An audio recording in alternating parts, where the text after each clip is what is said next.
What's going on, YouTube? This is SG1 Sports, and you're watching our SEC football channel.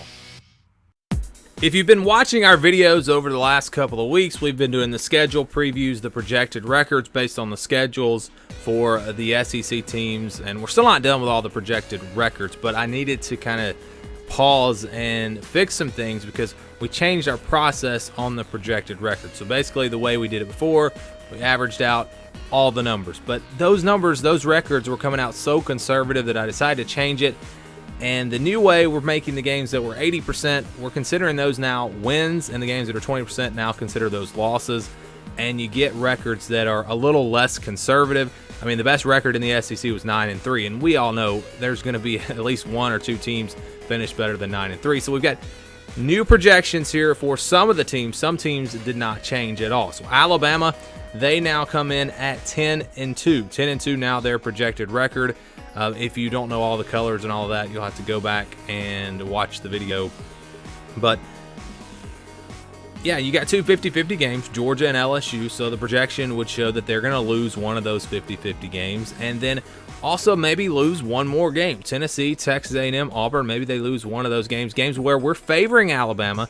Those were those 60% games for the Tide, and maybe that was a little bit conservative with Tennessee. I don't know if Tennessee's really ready to challenge Alabama, but it's on the road. It's right before LSU. I mean, you never know. I think that could be a pretty close game. So the new projection for Alabama is 10-2. They were 9-3 before. Again, that was averaging all of these games out. With the old method, that would have made it to where Alabama would lose. USC, Ole Miss, Arkansas, Mississippi State, they probably lose one of those games as well, and we know that's probably not going to happen. LSU also got a little bit of a bump. They go from 9-3 to 10-2. Schedule that I don't think is as bad as what they had to play last year. It's really pretty similar, but you've got four 50-50 games here. Florida, Alabama, Auburn, Texas A&M, three of those on the road. And then Texas is the one game that could swing it. So if Texas was a 50-50 game, then you'd probably see their record more like 9-3. But we do favor LSU in that game. They're playing at home. They just beat this team last year.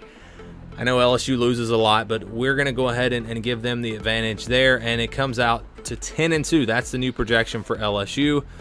So not quite undefeated going to the college football playoff. Probably, well, they might still. I mean, if Alabama's 10-2, and some of the other teams, if no one's better than that in the SEC and LSU has some tiebreakers, 10-2 actually could get them to the SEC championship and potentially to the college football playoff. Florida also got the same thing. They went from 9-3 to 10-2. You're looking at LSU and Georgia as 50-50 games. This is very similar to what we saw with Alabama. And then you got Kentucky and Tennessee games that I think Florida could potentially lose. I think they're going to be favored in both of those games, but Tennessee, they've got some momentum coming into this year. They're playing at home in that game. And Kentucky's really played Florida tough the last several years. It's early in the season. I know Florida is at home, but remember just a couple of years ago, Kentucky went in there and won.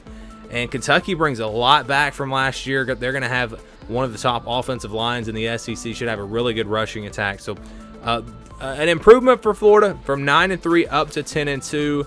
But we still haven't seen a team break into that real, playoff front runner record. But again, this is still going to be a little bit conservative. A couple of these teams are probably going to do better than this. But one team did break into that one-loss undefeated projection, and that is Georgia. Georgia bumps up to 11-1. This is the top projected record in the SEC based on the method that we have used. I think that tells you, again, this is based on the schedule. Georgia, Florida, LSU, Alabama, they're all rated basically the same.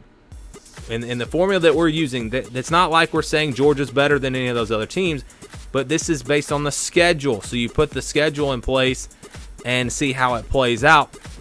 Georgia has two 50-50 games, Alabama and Florida, in my opinion. They have Auburn where they're favored, but they don't have another game on the schedule that they're not going to be huge favorites in. They're going to be huge favorites against Vanderbilt, Missouri, South Carolina, Tennessee, Kentucky, Georgia Tech. And because of that, I think that they have the easiest path in the SEC to get to Atlanta and also maybe get to the college football playoff with just one loss or maybe go undefeated. So Georgia has, in my opinion, the best path to get there. Texas A&M also got a bump to 10-2, and this one surprised me because I think this is not a team that we're rating quite on the same level as Alabama, for instance, in the SEC West. But they have a schedule that sets up really well. You've got Auburn and LSU. Those are the two 50-50 games. And then Alabama, we are favoring Alabama, just giving Texas A&M about a 40% chance to win that game.